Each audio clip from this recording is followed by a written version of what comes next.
Welcome to ILTV's Israel Daily. I'm Tracy Alexander.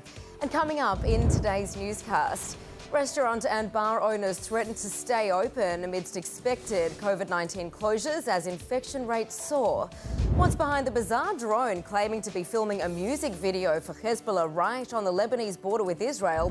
And the inspiring personal story of an Israeli mother and her lessons about love after supporting her amputee son through school to professional basketball.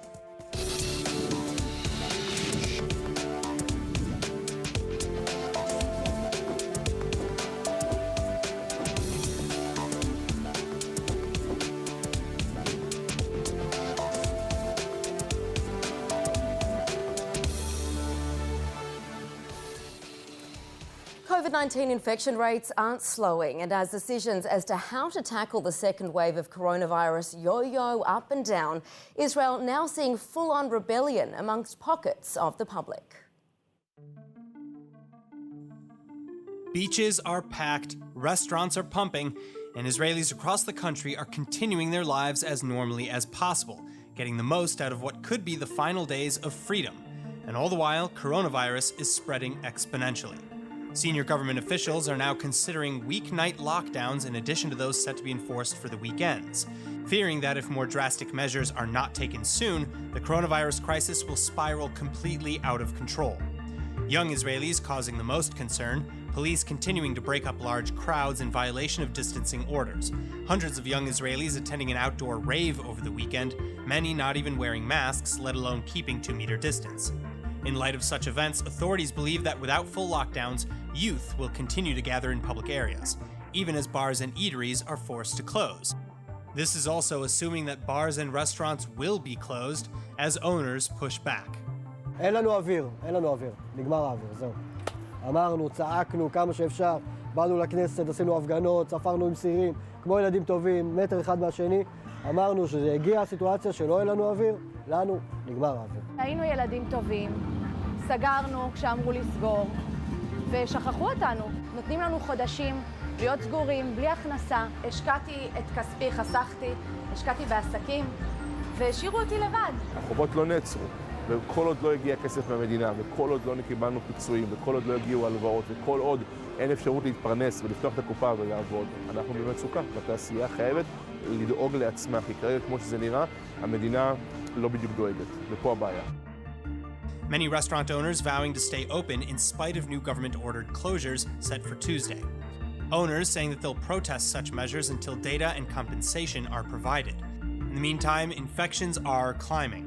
Total cases in Israel now reaching well over 50,000, over 28,400 being active, and severe cases of the virus doubling each week, now sitting at around 260, the death toll hitting 415.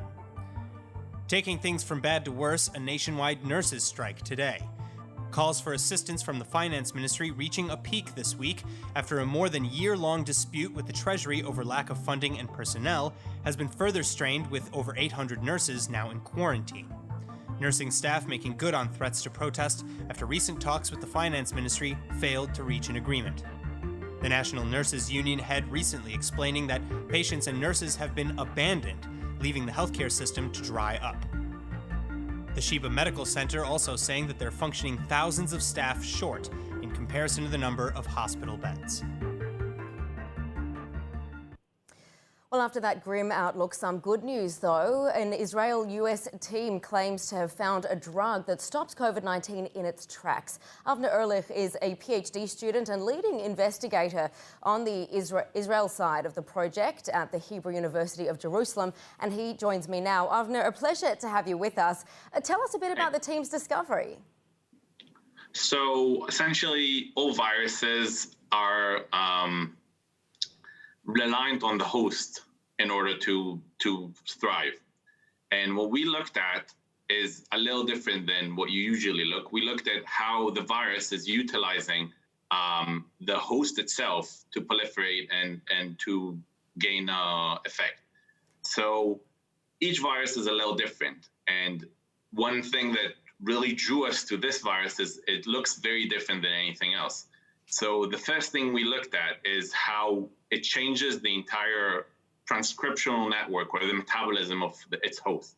And what we saw is one of the things that we saw that it relied very, very hardly on lipid metabolism. Essentially, it increases the amount of lipids produced and stops the cell and the host itself from producing or from burning the fats themselves. Right, so then you're saying that it could stop COVID-19 in its tracks. So how does the drug you're researching actually work? So the drug itself is treating hyperlipidemia, situations that you have too much fats in your body. And that drug itself, when used on patients and used on cells, are supposed to cause the same, increase the amount of lipids that are being burnt. So we went and we tried it in collaboration with Benjamin Tanover's group in Mount Sinai, which were our partners to begin with this project. And then in their facility, in the BSL-3 facility, they infected human cells isolated from human lungs with the virus and exposed them to different drugs. So essentially phenylfibrate, the drug that we were hoping would do the trick, it actually assisted them more than we expected. Wow. So while usually you have a lot of lipids accumulating in the cell and a lot of lipids overall, as you can see in the images, when you treat them, it completely shuts down the production of the virus or the production of the lipids for the virus and lowers the amount of virus by... Unbelievable. And Avner, before we let you go, very briefly, where do things stand then in terms of its readiness for use? So currently the collaboration is going on and moving to animal trials. And at the same time, we're moving in order to start clinical trials, both in the US and in Israel in several centers. So right now we're waiting for final ethical approvals. And as soon as this is approved, we'll start moving with it. Avner Ehrlich, thank you so much for that insight and, of course, for all the work that you're doing. Thank you very much. Well, he's one of Israel's staunchest allies in Europe, the Hungarian Foreign Minister Peter Szijjártó, arriving in Jerusalem today for a half-day visit to Israel to discuss joint efforts to fight the coronavirus pandemic, among other issues. Budapest has in recent years been Jerusalem's most loyal supporter in the European Union, blocking several efforts to issue statements critical of Israeli policies. Israeli Prime Minister Benjamin Netanyahu, as well as Foreign Minister Gabi Ashkenazi, meeting with the Hungarian FM, and a new bilateral agreement on cooperation in the fields of space research is being signed with Yizhar Shai, Israel's Science and Technology Minister. Well, a nerve-wracking day today for three Australian sisters waiting to see if their alleged abuser, Malka Leifer, will be extradited from Israel to the Australian capital, where she's wanted on 74 counts of child sex abuse. These scenes in the Jerusalem District Court nearly 6 years since her initial arrest and after 68 court dates. The extradition hearing kicking off, one of her alleged victims, in fact, speaking to reporters via video call ahead of the proceedings, which are expected to be largely procedural since the court ruled in May that the former principal of an ultra-Orthodox school in Melbourne is fit to face trial after Leifer feigned mental illness to avoid extradition to Canberra. Well, no time to rest for security forces in Israel. Soldiers arresting 3 Palestinians from the Jalazon refugee camp outside Ramallah for planning to carry out a terror attack over the weekend.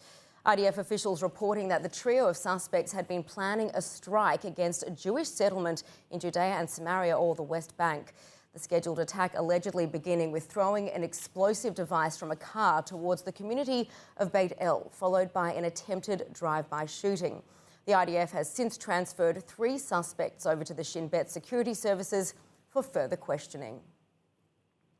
Another incident thwarted on the northern Israeli border, Defence forces taking action against a drone from Lebanon.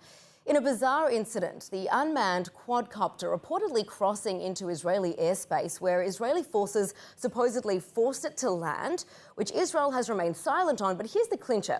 Lebanese media say the drone was being used to film an orchestral music video for Iranian terror proxy in Lebanon, Hezbollah. Have a look at what's been released.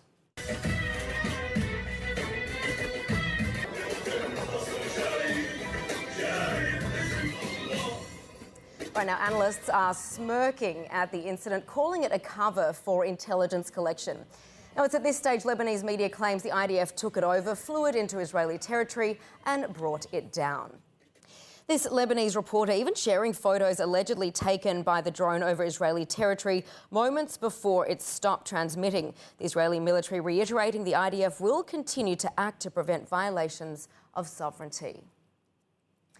A Holocaust memorial held in France Sunday, remembering the Veldiv roundup in 1942. Commemoration honouring the 13,000 Jewish victims rounded up by French police on July 16 to 17 and confined in the Veldiv Stadium before their extermination in the Nazi death camps. France's Veterans Minister and the Paris Mayor taking part in a wreath-laying ceremony to pay respect to those killed in one of the most shameful acts undertaken by the country's wartime government. Towards the end of the deportations, over 3,000 babies and children were left alone in the camps. Now, these children were deported alone among adult strangers in sealed railway wagons to Auschwitz, where they too were murdered. Israel's Yad Vashem Holocaust Museum creating an online exhibition following the destinies of 3 families living in Paris during the infamous event. Take a look.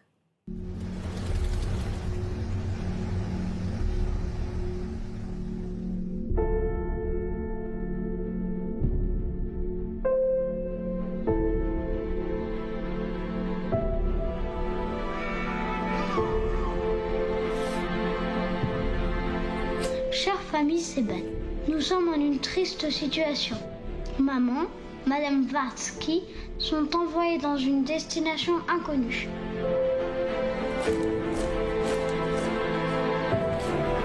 Chers tous, quelques mots pour vous dire que nous sommes tous au Veldiv, vélodrome d'hiver, y compris Madame Zonjon. Nous sommes tous assis tout autour, sur les fauteuils, comme au spectacle. Mais ce sont nous les artistes. Now, anti-Semitism, sadly, has no borders, and still in 2020, in countries like Australia, with a Jewish population of some 120,000, it seems hate towards Jews is becoming all too common within the education system. Now, one man working tirelessly to stamp that out is the CEO of the New South Wales Jewish Board of Deputies, Vic Alhadeff, and he joins us now from Sydney, Australia. Vic, a pleasure to have you with us. Now, talk us through some of the disturbing incidents that you've been addressing in recent days. Tracy, it's good to be with you. And we have sadly seen a spike in anti-Semitic incidents across the board in media, mainstream media, and as you rightly say, though, the majority of it happening in the school system. 3 quick examples of that. Somebody posted on, a student posted on Facebook just recently, a couple of days ago, 6 million lies, another Shoah is coming. I'd love to see the Jews hang. Payback for the deaths of innocent people for the fantasy of Eretz Israel. At another school, 3 students posted, it's time to burn the Jews, it's time to gas the Jews.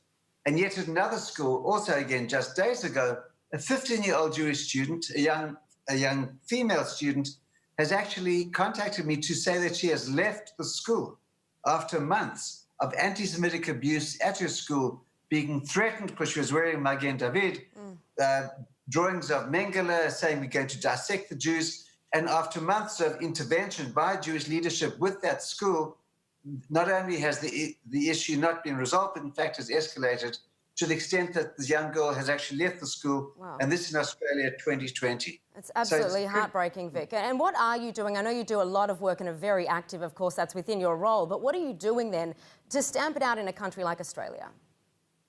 So what we're doing, 2 things. So the one school, for example, where a student went around asking teachers, are they Jewish? If so, he's going to murder them because he's a Nazi. That student was suspended for 6 days, but that was a punitive action. As far as we are concerned, we are focusing on 2 main areas. One is we are working on a syllabus on racism and anti-Semitism to be inserted into the school system for the thousands of schools across the board. And we have an open door where the authorities are very amenable to working with us to make that happen. Right. Well, I have a meeting with the Education Minister just next week to discuss the implementation of this. So there's constructive work happening at the same time as bringing perpetrators to the Jewish Museum, which is a Holocaust museum, and putting in place constructive programs of awareness of what Jewish life is about, what Jews are all about, and broadening it out to and racism and bigotry as well. Well, it's good to see that at least the authorities are receptive to your work, Vic. And you are very vocal in the media against anti-Semitism. So when people are comparing, and it's an example you've brought up, Palestinian terror to Jewish resistance in the Holocaust, for example, what do you say? In that particular example, I mean, the response was pretty profound, but pretty simple. In terms of Palestinian terrorism, we made the point that that is about killing innocent people, as opposed to Jewish resistance in the Holocaust was actually about trying to save lives against an attempted genocide, well, against a genocide. So it was pretty clear and easy to make that distinction. We just recently, days ago, had the situation where a member of parliament actually was forced to resign from his party after becoming the only Australian member of parliament to compare Israel to Nazi Germany in a House of Parliament. Pretty outrageous. The good news was his own members of parliament, his own party members, spoke out against him. But it is the situation that we are confronting on an increasing basis. Well, we're very appreciative, of course, of the work that you're doing, very important. And, of course, hate should not be tolerated anywhere toward anyone. So thank you, Vic. Thank you, Tracy. Well, we move now to another person doing their part to make a difference and positively impact the world. Her name is Zimra Vagoda. Now, Zimra's son, Amit, was born with a rare orthopaedic condition, non-connection of the tibia, leaving him with a permanent and painful fracture in his right leg. After years of suffering, surgeries and sleepless nights, a family decision was made and he underwent amputation. Since then, the family has accompanied him on his way to becoming a professional player on the Israeli national wheelchair basketball team. Now, supporting him as he gets set to become a student in a successful college in Texas. And Zimra joins us to tell us about the private victory of her family. Zimra, great to have you with us. Now, after Amit graduated from high school, you decided to write about the experience of supporting him and, as you say, out-of-the-box kiddos, that's the way you put it, who, for whatever reason, struggle in the educational system. What's the message that you wanted to share? Well, the message that hi, first of all, thank you for having me. I just want to make one correction. Amit plays on the Israeli junior national basketball team, not the adult national basketball team.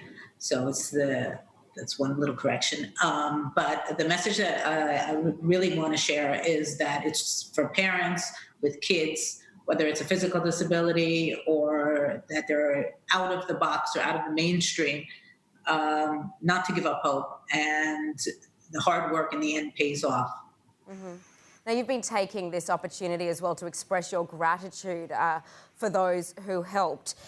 Talk us through, there are many people who, do move towards kindness and others who actively choose against it. So what is your message for those knowing the journey that you went through to encourage kindness and support for each other? My message is really to look for the helpers.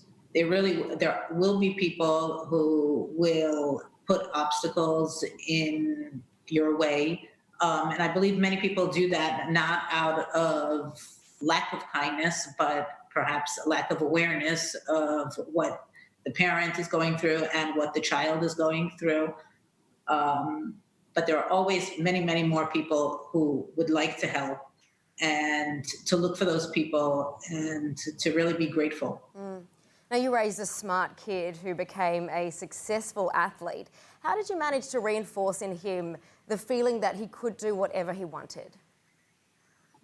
Well, that was a decision that we made at the very beginning. Actually, when he was born, he was only about a day old when an orthopedic surgeon, after seeing the x-rays, looked at us and said, well, all I can say is I hope the kid has a pretty good brain because he's never going to be an athlete. And at that moment, I was really hoping he had a pretty good brain too, because I really had no idea what else this problem could come with. And he, besides his physical disability, he also has ADHD, which made having a really bad leg and attention deficit disorder a very bad combination. But I decided at the very beginning that this kid is going to do anything that he is capable of and anything he would like to do. And I'm going to find the way, together with my husband, to connect with the right people and the right organizations. And that's what we did. And we were very, very lucky. that we found those people and those organizations and the way to push Amit forward. And Right. most of it, honestly, he did himself. That's fantastic. Well, Zimra, you and your husband should be very proud, and of course, Amit of himself for getting through those challenges and coming out on top. Thank you for sharing that very beautiful and inspirational story. Thank you. Now, even though the 2020 Summer Olympics have been delayed, that doesn't mean an end to international athletic competition, and Israelis are shining on the world stage, even if it's on the screen. Israeli rhythmic gymnast Linoy Ashram has just been awarded silver in the first ever international online gymnastics competition. The contest, arranged by the Russian Gymnastics Association, drew participants from Israel, Russia, Uzbekistan and Kyrgyzstan. The 21-year-old Israeli competing with a ball routine. Now, she's considered Israel's top candidate for Olympic victories at the now 2021 Olympic Summer Games in Tokyo. And she's used to victory, having won several other gold, silver and bronze medals at previous world competitions. Unbelievable. And now for a little update in the world of entertainment and culture, we have Emmanuel Kadosh with us to give us the rundown. Now, Emmanuel, it's all about the silver screen today. That's right. Once again, Israeli programming is resonating with international audiences, and we're going to see another adaptation made once again for Apple TV. Right, because last week you were telling us about how Apple TV acquired the new Israeli series Tehran. Right. So what's the next one about? All right, so for the show Tehran, it was actually purchased for broadcast as the original Israeli version of the show. But for this new show, which translates from Hebrew to When Heroes Fly, a whole new version is set to be produced and will be called Echo 3. Have a look at the Israeli version. מי זו? זאת יעלי, אחות שלי. היא הכירה אותי? היא מתה לפני שנולדת. אביב, אני לא יודע איך להגיד לך את זה. נראה לי שראיתי את יעלי היום.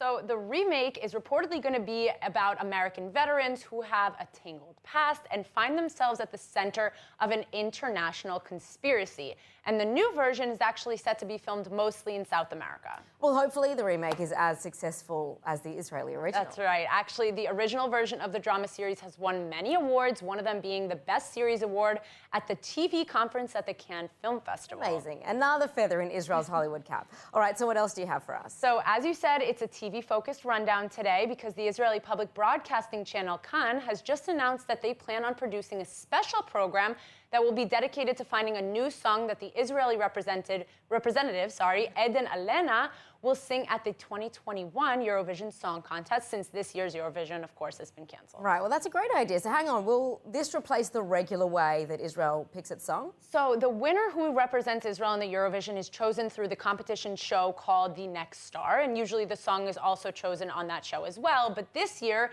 in an effort to distance themselves from the rival network, Kan is starting their own show to choose this year's song for the international contest. But it's important to mention that even though the Eurovision was canceled this year, Elena is still going to be Israel's representative for, hopefully, the contest in 2021. Well, it would be amazing to see if Israel would win 2 years in a row. So let's hope it's another song that has those viral qualities. I mean, who could forget the 2018 winning song Toy by Nete Barzilai? I'm pretty sure we all had a gut feeling that we were going to win even before the event actually happened, so fingers crossed. That's definitely confidence. Well, there's a lot to get excited for and look forward to, Emmanuel. So thank you for that update. Of course. All right, well, now let's take a look at the weather forecast. Tonight will be warm and clear again, with lows averaging about 73 degrees Fahrenheit or 23 degrees Celsius. Then tomorrow should be mostly sunny, but with a slight reprieve from the heat, the high falling slightly to around 93 Fahrenheit or 34 degrees Celsius. And now, before we go, let's take a look at what's going viral in Israel.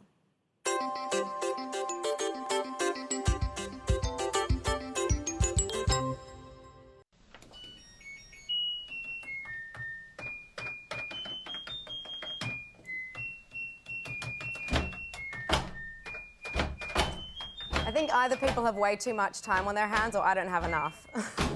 This is amazing. The washing machine band. Putting DJs to shame. All right, that is it for today's news. Today's exchange rate is 3.43 shekels to the American dollar. For more news from ILTV, please like ILTV on Facebook, follow us on Instagram, and subscribe to our YouTube and Roku TV pages. And remember, let's use our power to make the world kinder, shall we? I'm Tracy Alexander, and thank you so much for watching.